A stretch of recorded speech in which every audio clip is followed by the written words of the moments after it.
Existe um ciclo que atravessa milênios e continua se repetindo até hoje. Grandes civilizações, poderosos impérios, nações que um dia pareciam invencíveis, todas elas, em seus momentos de maior desespero, acabaram fazendo exatamente a mesma escolha. Quando os cofres secam, quando as guerras consomem recursos que já não existem, quando as dívidas se tornam impossíveis de pagar, a resposta é sempre idêntica: fabricar dinheiro, criar riqueza a partir do nada. E, invariavelmente, essa decisão marca o início do fim. Vamos explorar 3 episódios históricos que demonstram esse padrão com clareza brutal. São histórias separadas por séculos e continentes, mas conectadas por uma mesma lógica destrutiva. O que está prestes a ser revelado não pertence apenas ao passado. É um alerta sobre o presente e uma advertência sobre o futuro. A dinâmica segue sempre o mesmo roteiro.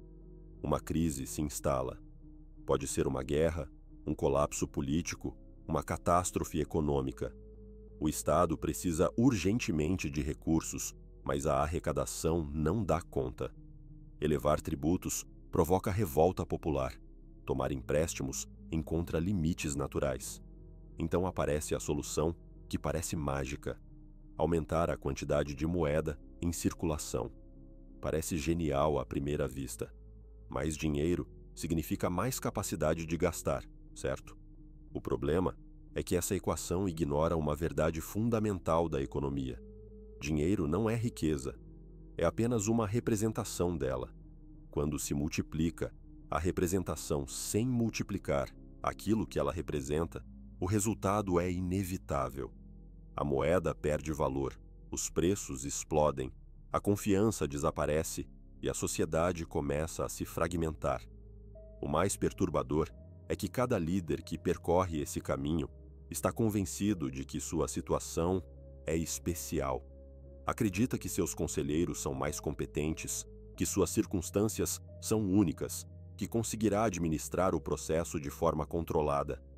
Olha para os erros do passado e conclui que aquilo jamais aconteceria em seu caso. Até que acontece. O primeiro capítulo dessa tragédia começa em Roma.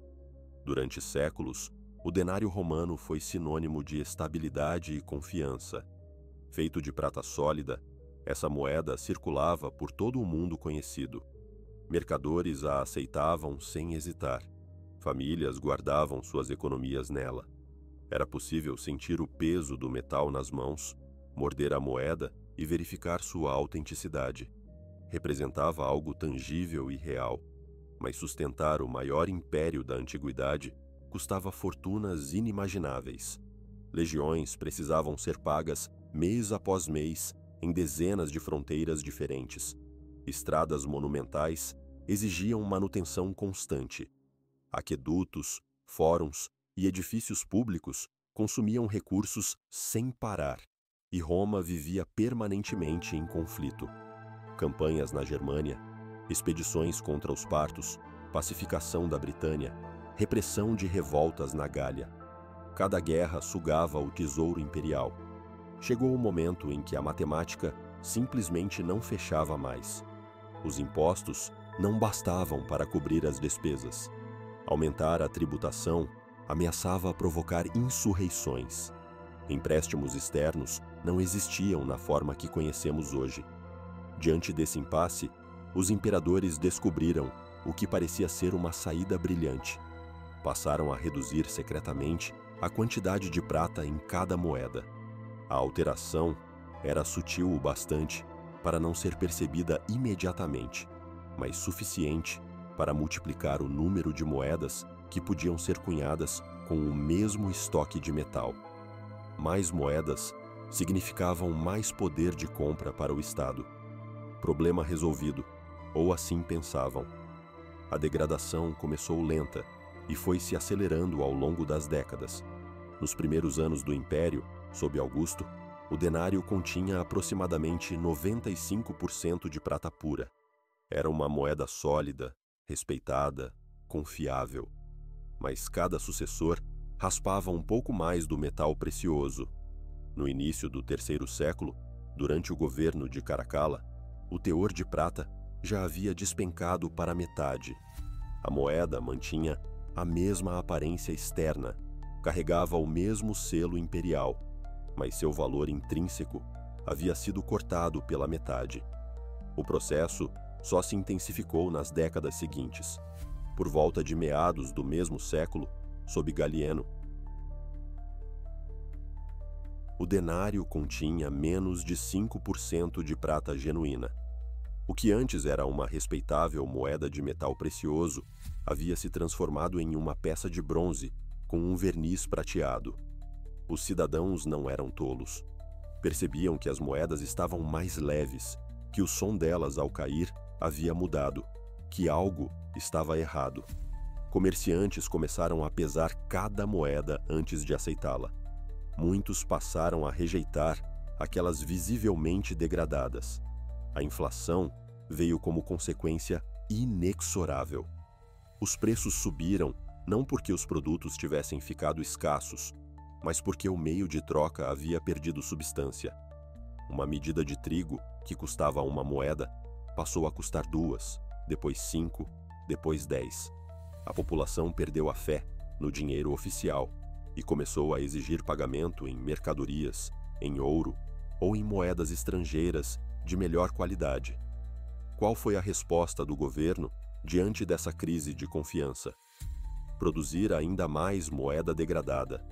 O ciclo se alimentava de si mesmo, acelerando em direção ao desastre.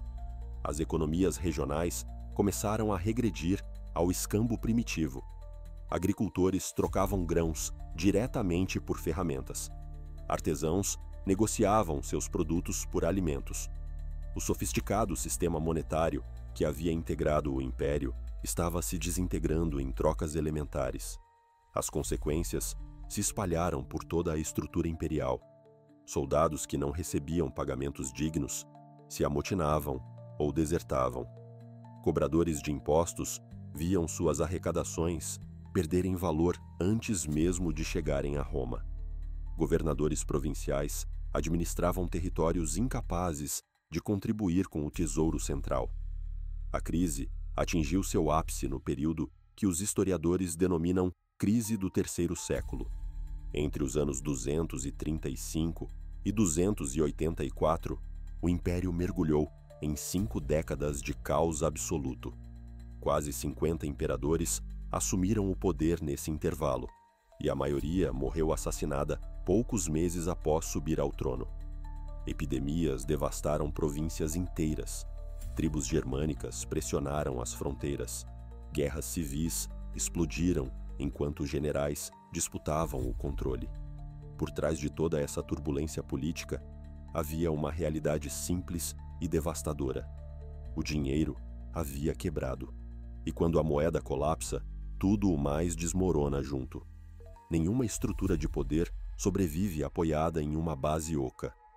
O imperador Diocleciano tentou conter o desastre por meio de decretos. Publicou um édito que fixava preços máximos para mais de 1000 produtos e serviços, impondo pena de morte a quem desobedecesse.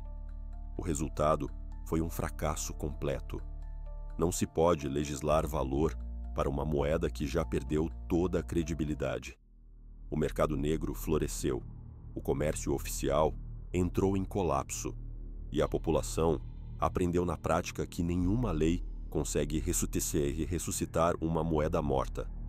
Roma acabou abandonando o denário degradado. Constantino introduziu uma nova moeda lastreada em ouro, os sólidos, mas o estrago já estava feito. O Império Romano do Ocidente estava esvaziado por dentro, sobrevivendo apenas pela inércia e pela memória de uma grandeza que já não existia. A lição dessa primeira tragédia é clara. Tudo começa com uma crise que parece justificar medidas extremas. Líderes se convencem de que podem controlar o processo e escapar do destino dos que vieram antes. Mas o fim é sempre o mesmo. O colapso de Roma deveria ter servido de advertência para toda a humanidade. Em vez disso, tornou-se um roteiro que governos desesperados seguiriam repetidamente ao longo dos séculos. Avancemos agora 16 séculos até a Alemanha, derrotada após a Primeira Guerra Mundial. O Tratado de Versalhes não apenas encerrou o conflito, ele também impôs à Alemanha uma sentença de morte financeira. Os vencedores exigiram reparações astronômicas, 132 bilhões de marcos em ouro, um valor que ultrapassava a totalidade do produto econômico alemão da época. A expectativa era que o país pagasse pela guerra inteira, com juros, ao longo de 6 décadas. O governo alemão enfrentou um dilema impossível. Recusar o pagamento significava ocupação militar francesa e britânica. Elevar impostos até os níveis necessários provocaria revolução. Contrair empréstimos de tal magnitude era impraticável. Restava a velha e sedutora saída: imprimir dinheiro. No início, a emissão monetária parecia uma medida temporária e controlada. O Banco Central começou a produzir novas notas para cobrir os pagamentos das reparações. As autoridades garantiram à população que seria apenas até a situação se estabilizar. As impressoras funcionavam em ritmo moderado. Alguns bilhões de marcos aqui, outros ali. Mas a dívida age como um buraco negro. Uma vez que um governo começa a imprimir dinheiro para pagar obrigações, jamais consegue imprimir o suficiente. Cada pagamento exige mais notas. Cada emissão enfraquece o valor das notas anteriores. E como o marco se desvalorizava, a Alemanha precisava de quantidades cada vez maiores de papel para adquirir o ouro e as moedas estrangeiras exigidas pelos credores. Em 1922, as impressoras operavam dia e noite.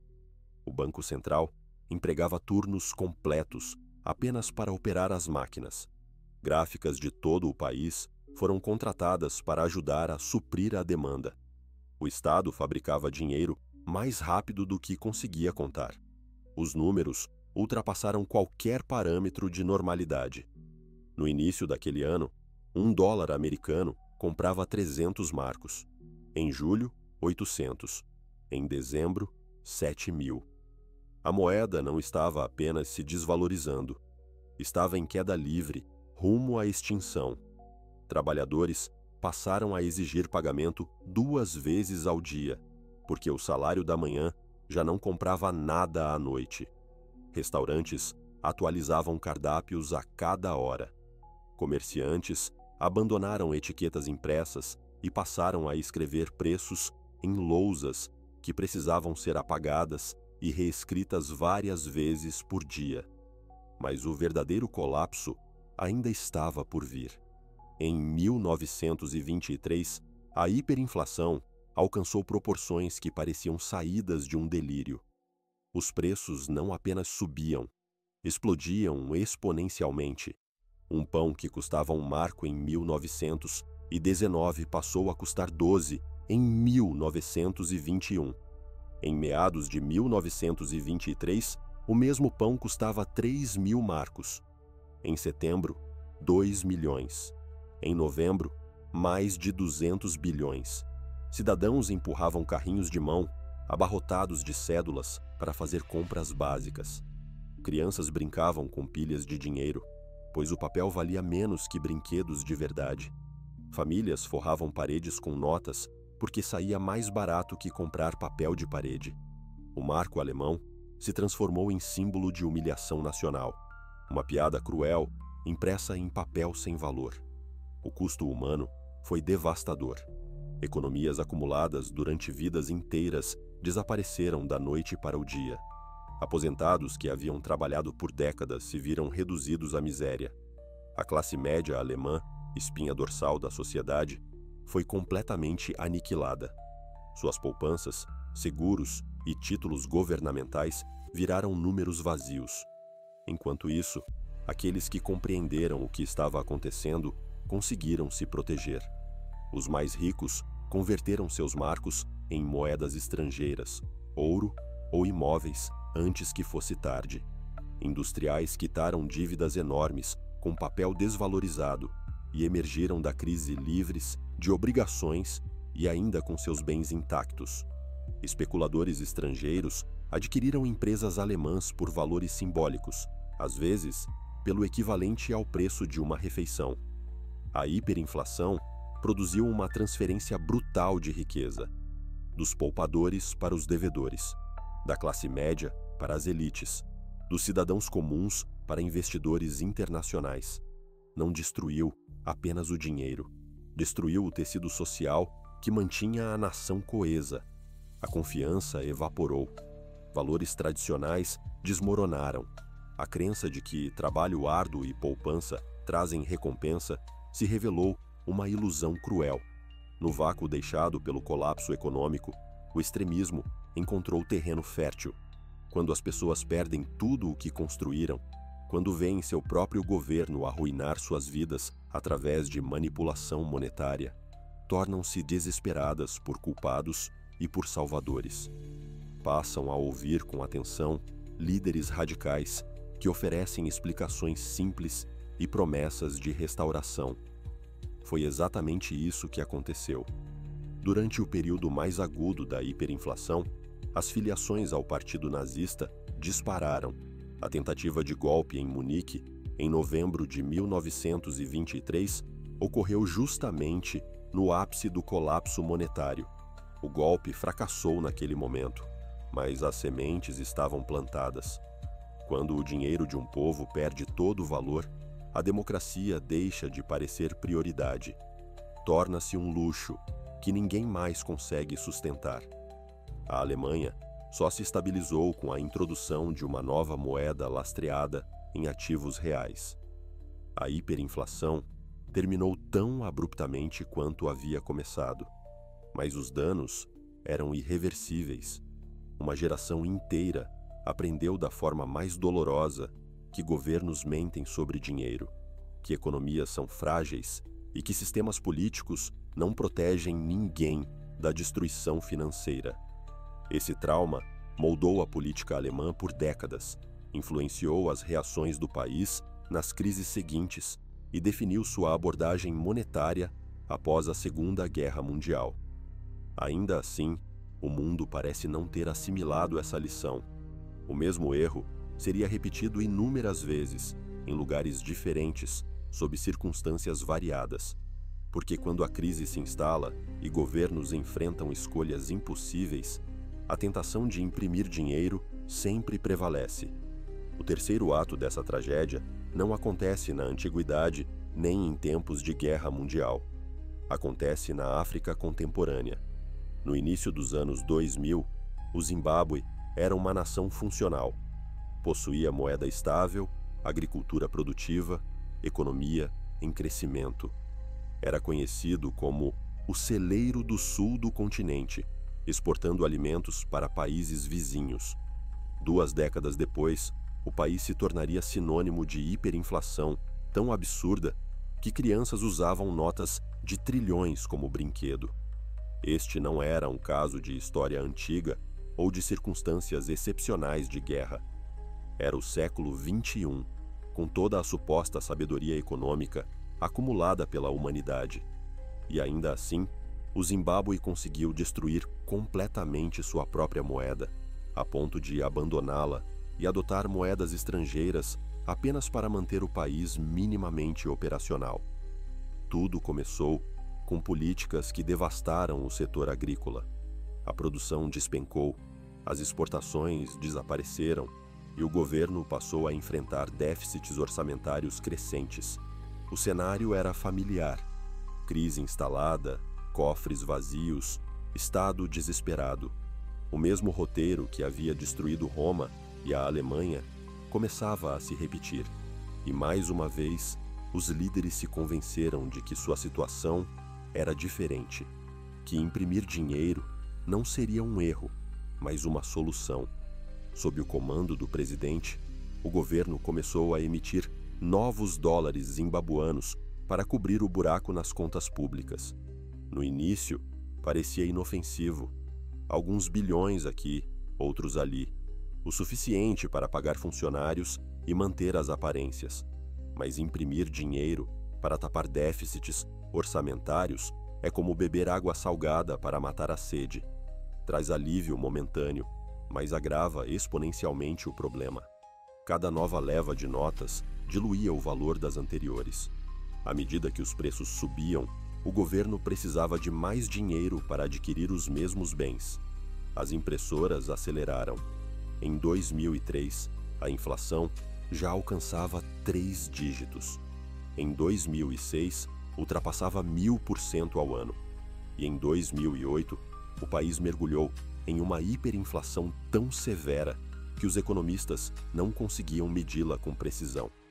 A taxa oficial chegou a números com mais de 20 zeros.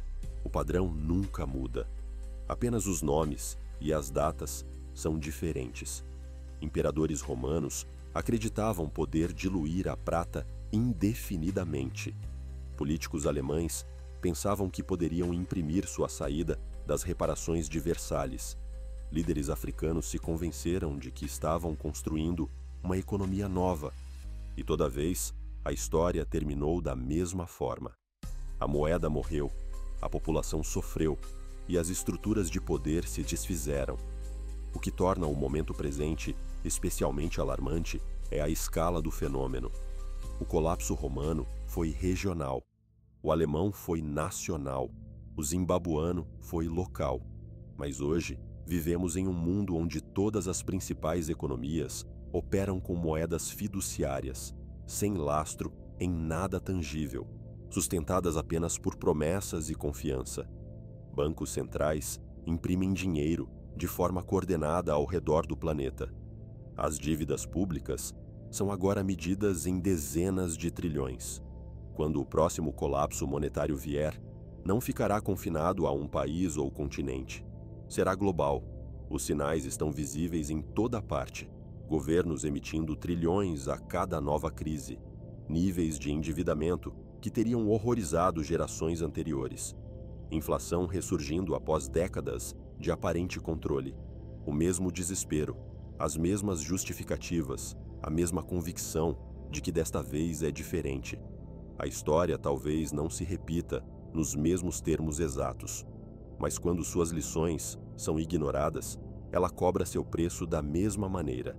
Todas as civilizações que examinamos cometeram o mesmo erro fatal. Confundiram papel com riqueza. Confundiram promessas com valor real. Confundiram emissão monetária com prosperidade. E todas pagaram o preço mais alto possível. A verdadeira questão não é se um novo colapso monetário vai acontecer. A questão é se você estará preparado quando ele chegar.